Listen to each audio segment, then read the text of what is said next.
Provinsi Jambi memiliki sebuah kawasan cagar budaya berupa kompleks candi yang terluas di kawasan Asia Tenggara. Kawasan yang terhampar seluas lebih dari 3.000 hektar ini terletak di Kecamatan Muara Sebo, Kabupaten Muaro Jambi, sekitar 20 km dari kota Jambi, ibu kota provinsi. Ya, cagar budaya Muara Jambi, peninggalan abad ke-7. Kawasan ini telah ditetapkan sebagai kawasan wisata secara terpadu yang diresmikan pada September 2011 silam. Situs sejarah ini juga sudah mengantongi status sebagai warisan budaya nasional melalui penetapan Menteri Pendidikan dan Kebudayaan di tahun 2013. Di situs ini telah ditemukan 82 menapo atau gundukan sisa-sisa bangunan bata yang belum diungkap. Baru 8 candi yang telah terungkap dan dipugar di situs Muara Jambi ini. Seluruh candi dibangun menggunakan batu bata merah yang masing-masing candi memiliki kekhasan arsitektur yang unik.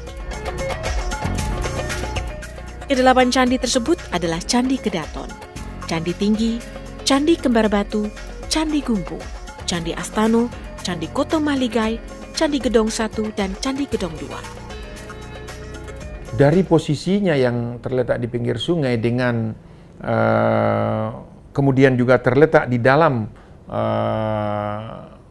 perkampungan atau ada kampung-kampung di dalamnya atau rumah-rumah masyarakat, itu membuat salah satu atraksi unik tersendiri gitu loh. Karena di dalam itu ada taman-taman, maksudnya bukan taman, ada pohon-pohon ya, ada pohon duren, ada pohon duku gitu loh. Dan letak candinya pun tidak seperti di tempat lain yang telah tersusun rapi di dalam satu komplek, tapi dia terpisah-pisah. Letaknya tuh dari satu tempat ke tempat lain tuh berjauh-jauhan. Kawasan Cagar Budaya Muara Jambi terletak sebelah timur laut kota Jambi. Muara Jambi merupakan bagian dari peninggalan kerajaan berlatar belakang budaya dan agama Buddha Mahayana. Pertama kali ditemukan dan dilaporkan pada tahun 1820 oleh seorang perwira Angkatan Laut Inggris bernama S.C. Crook.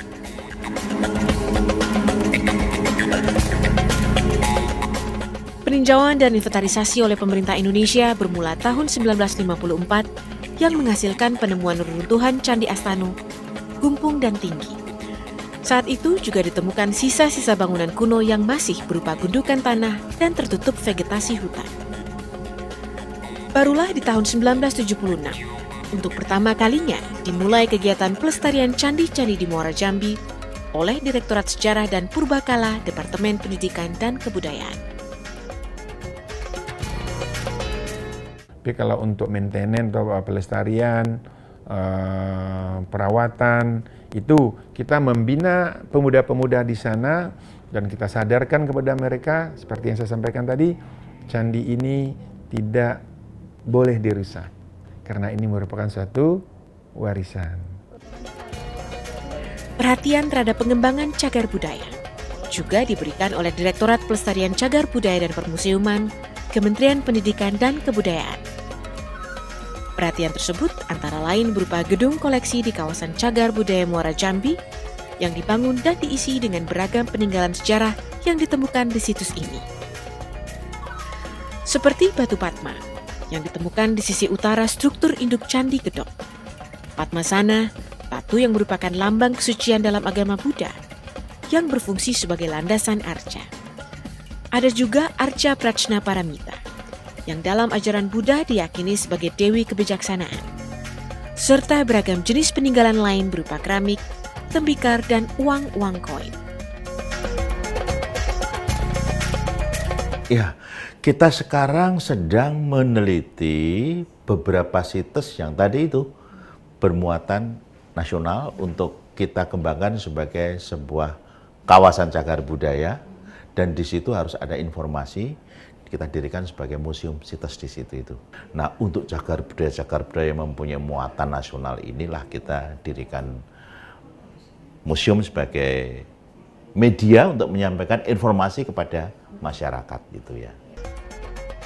Dinas Pariwisata dan Kebudayaan Provinsi Jambi melakukan pengembangan kawasan situs Muara Jambi dalam dua aspek, yaitu aspek mikro dan makro, yang terangkum dalam konsep 3A. berupa atraksi, aksesibilitas, dan amenitas. Atraksi dilakukan dengan merangkul Balai Pelestarian Cagar Budaya atau BPCB dengan fokus pada peninggalan-peninggalan yang ada di kawasan Cagar Budaya Muara Jambi. Aksesibilitas dilakukan dengan pembangunan infrastruktur penunjang, seperti misalnya jalan setapak di areal percandian. Dan konsep amenitas diterapkan dengan membina masyarakat sekitar untuk memanfaatkan situs tersebut sebagai tempat wisata dan turut merawat dan melestarikan situs Cagar Budaya Muara Jambi. Jumlah pengunjung yang mencapai ribuan setiap bulan dimanfaatkan oleh warga yang tinggal di sekitar situs dengan beragam kegiatan pendukung wisata, seperti membuka warung atau berjualan dan penyewaan sepeda agar pengunjung bisa berkeliling situs Cagar Budaya Muara Jambi. Ada peran kita juga untuk membina anak-anak muda di sana, menyadarkan mereka bahwa candi itu adalah warisan yang harus kita jaga, warisan yang harus kita lestarikan. Jadi kita mengharapkan menyadarkan masyarakat kita di sana, kalau ini kita lestarikan dengan baik, maka itu bisa membawa yang disebut orang ada multiplier efeknya untuk mereka. Dengan berkunjungnya orang, candi terjaga, terawat, maka mereka akan bisa menyambung kehidupannya dengan kegiatan-kegiatan yang mereka lakukan, seperti berjualan, menyiapkan kamar-kamar untuk orang yang ingin tinggal. Unit usaha mandiri di bidang pariwisata, nanti mereka nggak punya pola pikir untuk yang namanya konsep pelestarian. Jadi nanti mereka bikin usaha tapi pelestarian sendiri mereka tinggalkan. Gitu. Sekalipun telah ditetapkan sebagai kawasan wisata terpadu, namun Balai Pelestarian Cagar Budaya BPCB Provinsi Jambi tetap melakukan ekskavasi, okupasi, restorasi, pemugaran, pemeliharaan, meneliti dan melakukan kajian, serta kegiatan lainnya. Salah satu candi yang menjadi fokus pemugaran di tahun 2016 adalah Candi Kedaton dengan luas 43.000 meter persegi. Dengan dana sekitar 500 juta rupiah per tahun, BPCB Jambi mengerahkan 52 pekerja, terdiri dari 45 juru pelihara dan 7 petugas keamanan di kawasan Cagar Budaya Muara Jambi. Tentunya kan pengembangannya itu kan berwawasan pelestarian. Berwawasan pelestarian di mana candi itu akan dilakukan suatu ruang-ruang, di mana ruang publik, kemudian mana yang boleh, apa yang tidak boleh. Kemudian situsnya itu akan ditata, tentunya berwawasan pelestarian berdasarkan hasil-hasil sonasi. Itu yang akan kita lakukan dalam salah satu pengembangannya.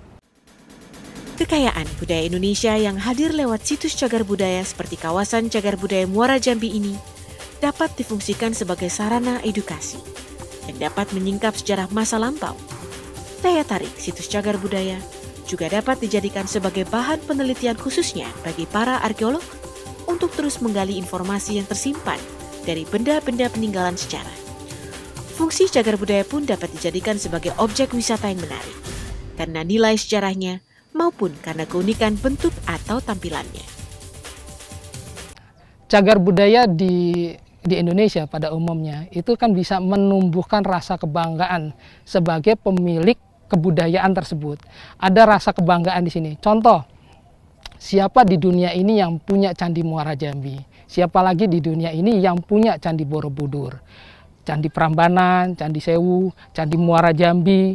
Dan kita mengakui juga bahwa kita punya kerajaan-kerajaan besar yang pernah tumbuh di Indonesia ini, seperti Kerajaan Sriwijaya, Kerajaan Majapahit, yang masing-masing kerajaan-kerajaan itu mempunyai tinggalan budaya yang sangat banyak dan sangat megah gitu.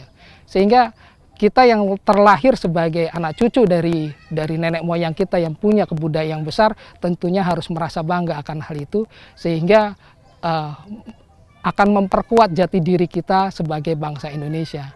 Tujuan saya mengunjungi Candi Muara Jambi untuk mempelajari sejarah dan kebudayaan yang ada di sini.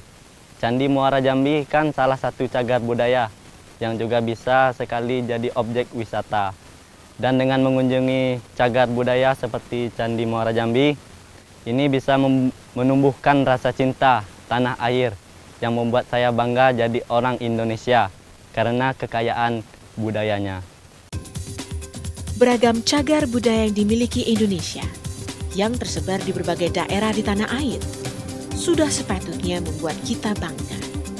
Warisan peninggalan-peninggalan sejarah yang memiliki nilai dan makna yang menakjubkan patut untuk dilestarikan dan dikembangkan. Karena cagar budaya merupakan kekayaan bangsa.